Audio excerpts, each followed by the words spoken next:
My connection to RUF probably started off the way everyone else's connection to RUF started off, which was with Stefan Rosser's beautiful video, Fascination.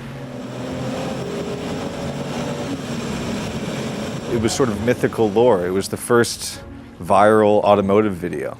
You know, this was a time when I think I first saw it on VHS at someone's house. You know, it felt kind of, there was no YouTube back then. It didn't matter if you were into Porsche, if you were into RUF, if you were into anything. If you liked cars, you saw this video and all of a sudden it clicked. We like to play with our cars. Today we'd like to invite you to join us. I had ordered the Fascination VHS tape, which I watched religiously growing up, and was enamored with this car.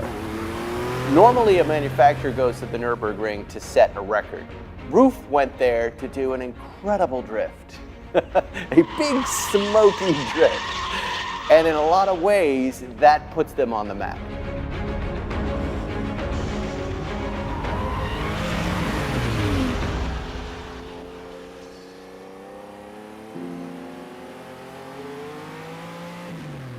My name is Alois RUF. I'm Alois RUF Jr. actually, because I'm second generation. And I'm running the company that my father and my mother founded here in 1939 in this very same spot. I'm living all my life here and enjoying what I'm doing, and it doesn't feel like work, even though sometimes I feel exhausted, but everything in a positive sense. Well, the whole love affair with Porsche started because my father was driving his bus on a Sunday in November of 1963. And here comes this Porsche 356, a Karmann hardtop, also known as the notchback. That car passed my father's bus, and after he pulled back into the right lane, he lost control over the car and ended up in the ditch, rolled it twice. My dad stops, looks after the man, and he brought him to the hospital and calmed him down and said, "Don't worry, I will pick up your car. We have a car business at home, and then we talk in a couple of days." My dad ended up buying that car and fixed it, and that was our first Porsche. When people would crash them, Porsche really needed somebody, a craftsman, that could get these bodies back into shape. Because you couldn't just replace a fender. You had to rebuild or do the metal work that was necessary to get it back to shape. After we had this car almost 1 year, something totally unplanned happened. My dad and I, we were driving through Munich on a Sunday afternoon, and as we were waiting at a red light, a young man comes and knocks at their side window, and he said, "I would like to speak to you. Could you please stop? I need to talk to you." And he says, "I would like to buy your car. I want exactly this car that you have." And he says, "Come with me to my apartment. I have the money ready for you." We ended up selling the car for a super price. He went to a candy box, the man, and he had the money in cash. We didn't have the car papers with us, of course, the title. So he said, "Don't worry, I give you my 356 Reuter Coupe to drive home." We had the money, we had his Porsche, and we drove home, and next day we exchanged again. He picked up his car, and he got the car title. And my father said, "I've never had anything happen in my life like this before. These Porsche people, they must be crazy. Everything is different with these people. Something is there that is not normal."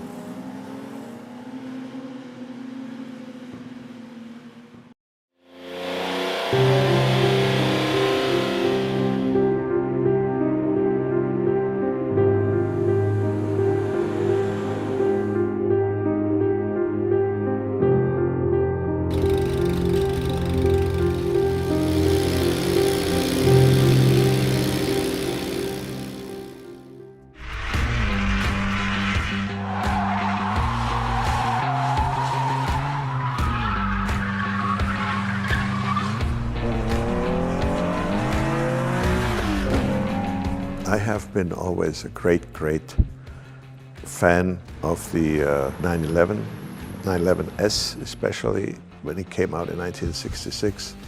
I loved the 2.2S, then later the Carrera RS.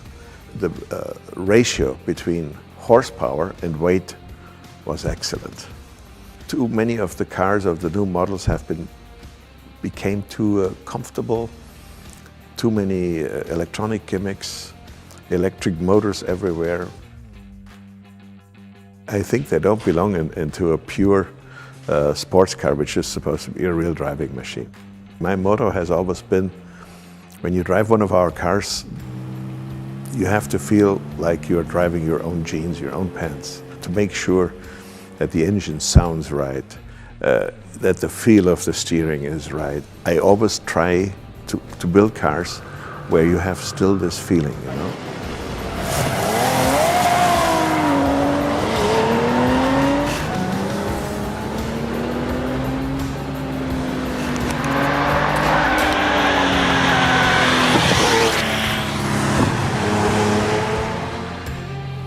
The desire or the market, the demand for modifications and making more 911 than what existed happened in the late 70s.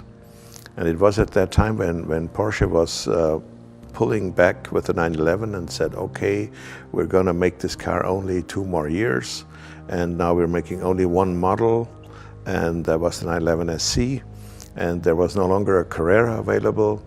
And the next step was, of course, the turbo, but the turbo was very, very expensive at that time. Very few people could afford that car. We were looking for this niche and saying, okay, let's make something what the people really want, because there was a lot of discussion in the community of the Porsche drivers, because they were all supposed to buy a 928, because the 911 was the end, and there is no future for a 911. So that was very difficult times, because the real 911 lovers with the engine in the rear and air-cooled, you could not convince them. Everybody said, yes, there may be great cars, and the 928 was a great car, was a great achievement, but it was not a replacement. We saw, well, people will follow us if we make something like that. There is a market, there's a demand, and so we built models that were not available in Zuffenhausen, but in Pfaffenhausen. Well, the Yellowbird was actually a project that was in our head for many, many years before. This goes back to 1979. I called it at that time the 945R, which meant 450 horsepower, twin turbo, a derivative of the 935 engine. The CTR1 was a car that was based on the 3.2 Carrera shell, and we were using all the components, everything that we knew over so many years, and we knew exactly what to do to get the maximum out of them. And it was still a wolf in sheepskin, because most people just saw, oh yeah, it's a 911 that drives by. They didn't see the subtle differences. Only a connoisseur would find out. And we came up with this car. We didn't know that this would be so successful. And even today, the whole world talks about this car. That was not expected.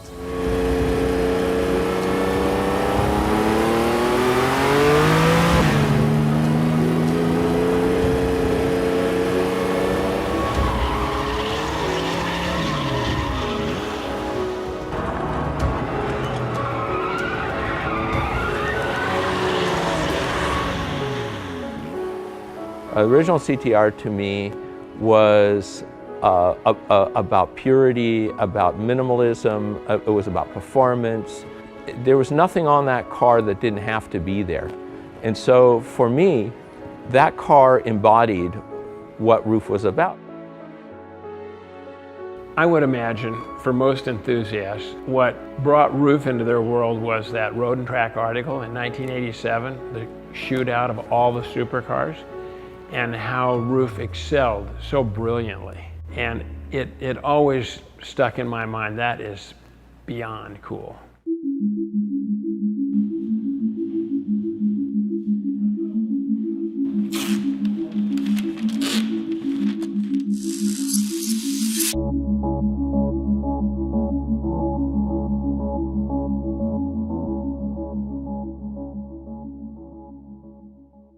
When I was growing up, I was constantly reading all of the automotive magazines, and I would see RUF snippets and articles appearing on RUF. It always caught my attention.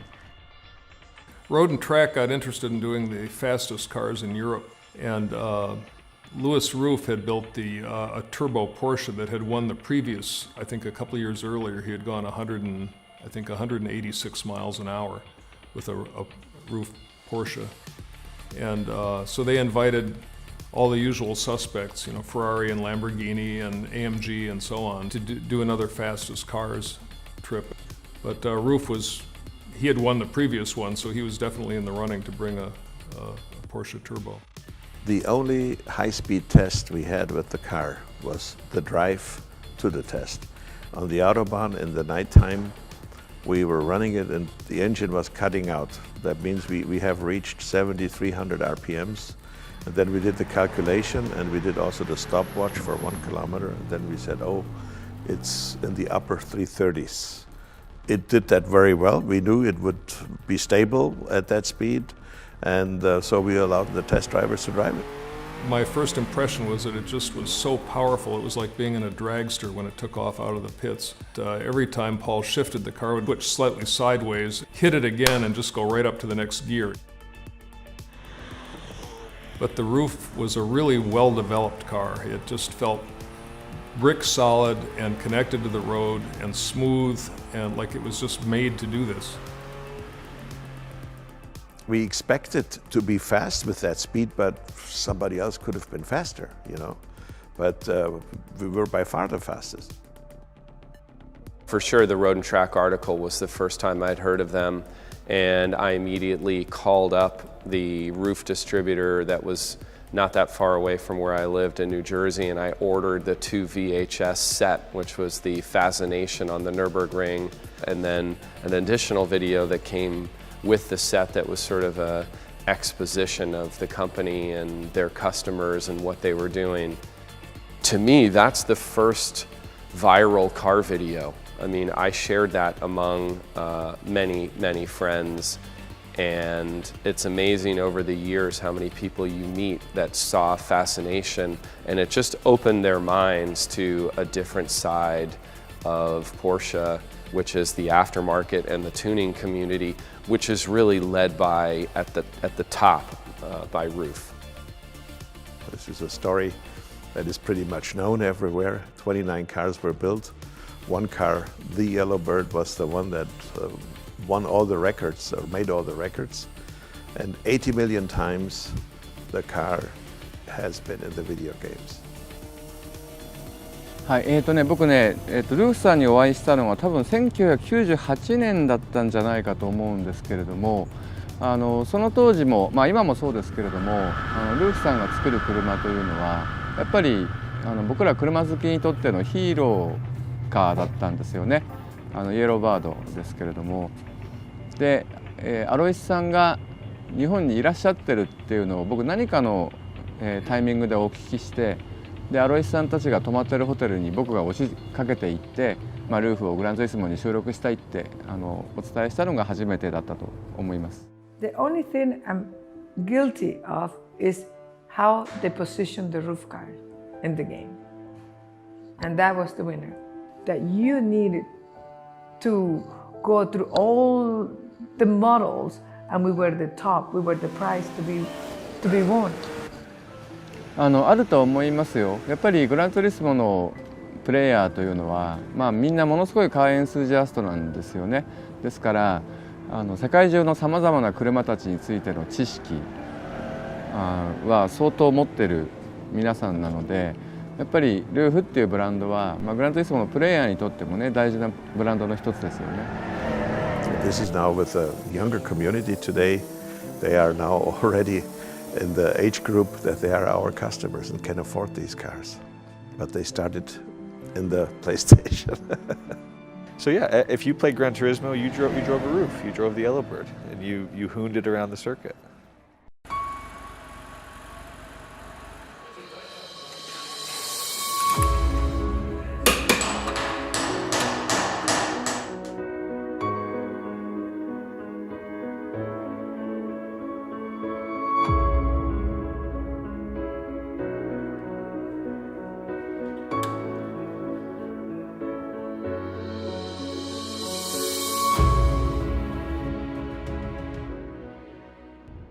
The CTR-1 was a car that was based on the 3.2 Carrera shell, and we were using all the components, everything that we knew over so many years, and we knew exactly what to do to get the maximum out of them.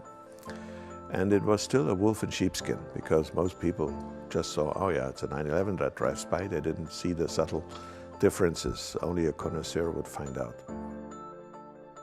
I was always fascinated, especially by the original CTR. The original CTR to me was about purity, about minimalism, it was about performance. There was nothing on that car that didn't have to be there. And so for me, that car embodied what RUF was about. Alois understands that his cars have got to be beautiful and well thought out at the same time.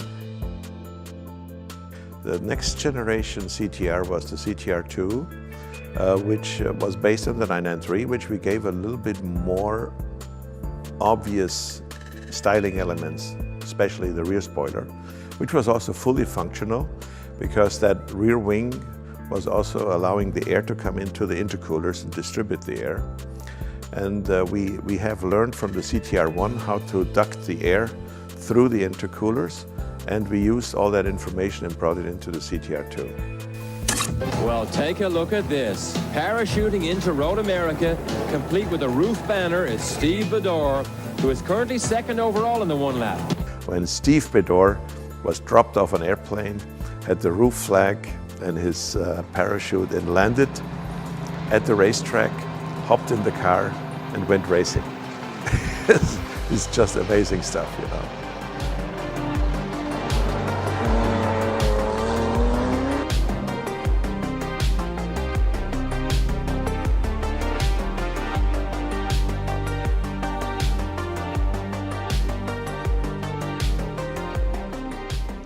CTR-3, a complete different animal. It's the combination of a 911 front end and a complete rear cradle made with a new frame with a bird cage and aluminum billet pieces for the axle and for the suspension, and putting the six-cylinder engine, the twin turbocharged engine, into the center of the car. It is supposed to be a car that is more of a streetable version of a GT1 car, of a Le Mans racer. And I think this is also what the people like, the connoisseurs who own these cars. To me, styling is an extension, it's a communication of the engineering. It really kind of communicates what a car is about. As much as I love something that's flamboyant, I love functional design. You know, conceptualizing the new CTR was really about bringing a singular focus and bringing back the absolute DNA of RUF. We wanted the silhouette of this car to be so pure and identifiable as a CTR. The new CTR Anniversary is a car that wins your heart. And you realize that with the people, after 20 years of absence of the original shape of the CTR, that people are really have the demand and the desire again for this car. Therefore, it's such a winner. This is definitely the most ambitious project, because the whole underwear, everything is from A to Z, is new, with a carbon tub, with a new suspension, and it's a lightweight car combined with the looks of the original CTR, because when you see it alone and you don't see the old one next to it, then people think, oh, this could be a Yellowbird, you know, from those days. And that's the beauty of it, you know, because it's a car that really hides exactly what it is, you know. It's a true wolf in sheepskin again. And people ask, oh, what is it based on? Is it a 964? Is it a 993? And you say, no. Look at this body shell over here, and then you understand what it is.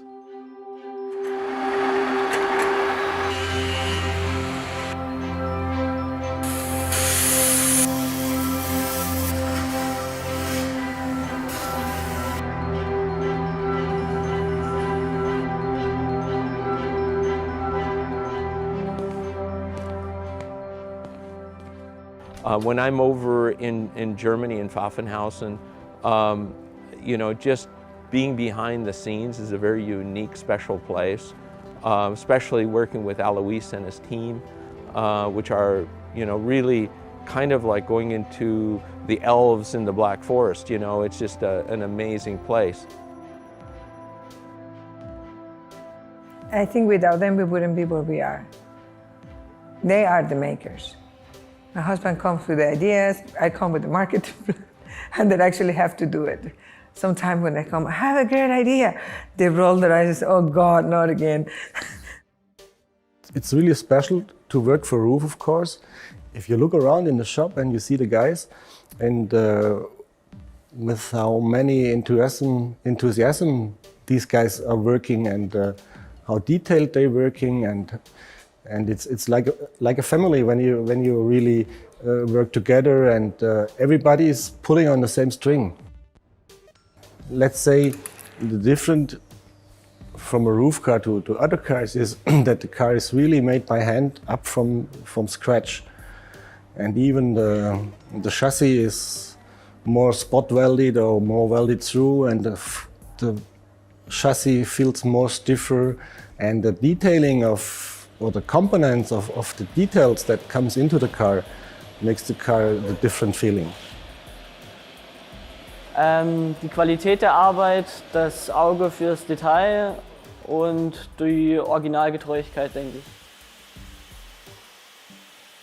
Na gut, man begleitet so ein Projekt von Anfang bis zum Schluss, also über Zerlegen, Karosserieabteilung, Lackiererei, Motorenbau, also man ist überall in dem ganzen Projekt beteiligt.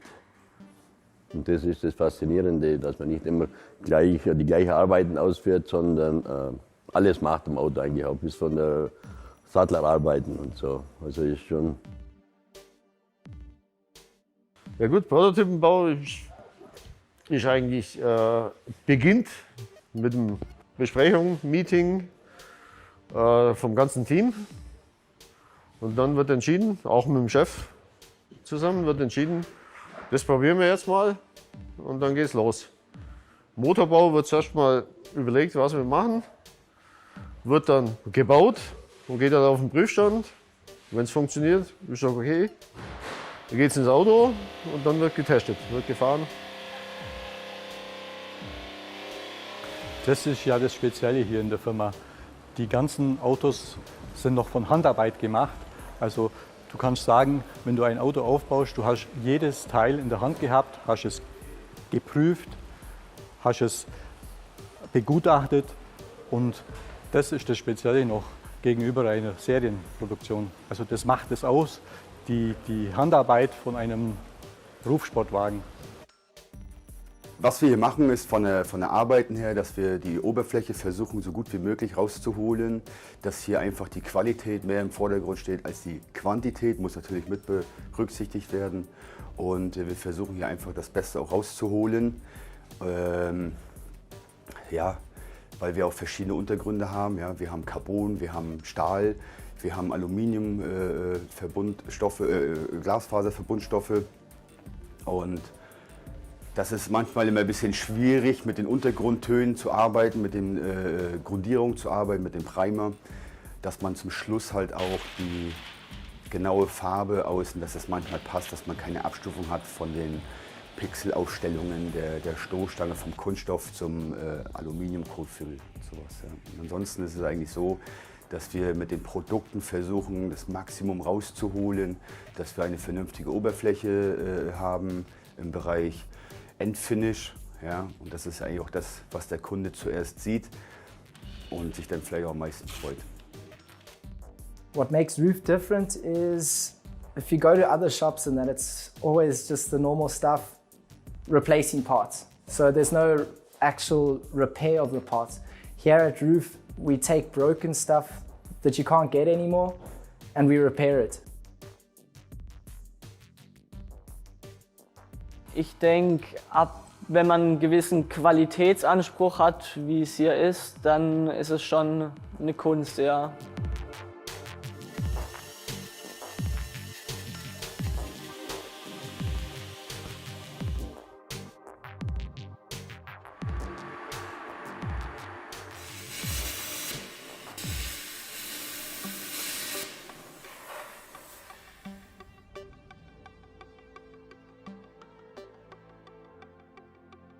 I think what's driven RUF is the passion for building great cars.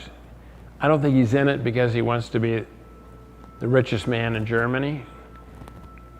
He's in it because of his love for the people that own the cars and the cars themselves.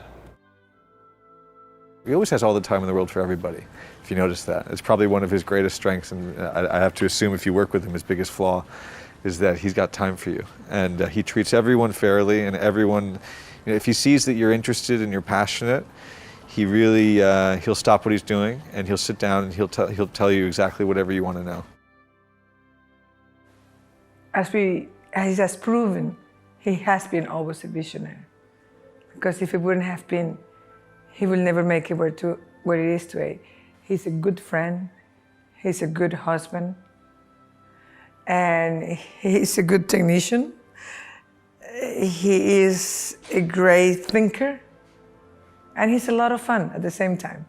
It's not like he's my genius. He has this genius, but it's not this genius boring that is only thinking. He also enjoys life and enjoys the cars, and everything he has done is because of the love of the 911, actually. So yeah, you'll always have that dichotomy with them. You'll have one foot in the past with a really strong eye in the future. So that's what we all want. You know, we don't want to give up the air-cooled 911. We don't want to give up that sensation. We don't want to give up that feeling of freedom and this power that you get with an internal combustion engine car. But then if RUF told me tomorrow that they're coming out with, you know, an all-electric hypercar that's going to blow the doors off everybody, I'd be just as excited to drive that. I think Alois's space is really in making it fun and interactive and challenging. You want this machine and you to be one. It's something that was your dream, and everything about it you know, has got to be part of that.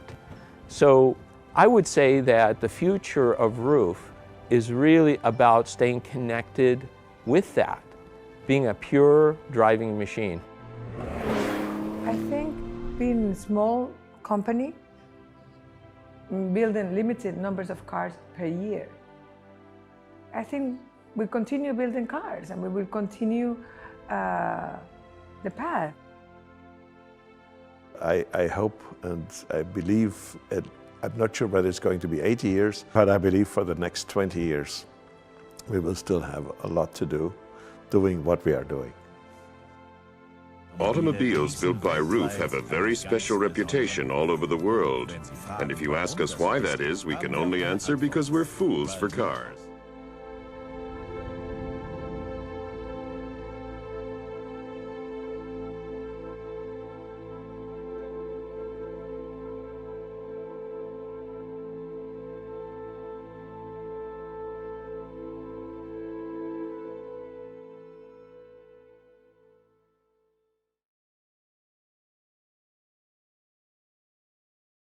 Thank you for watching this video. Don't forget to like and subscribe to my channel for more exciting content. Have a good day and see you next time.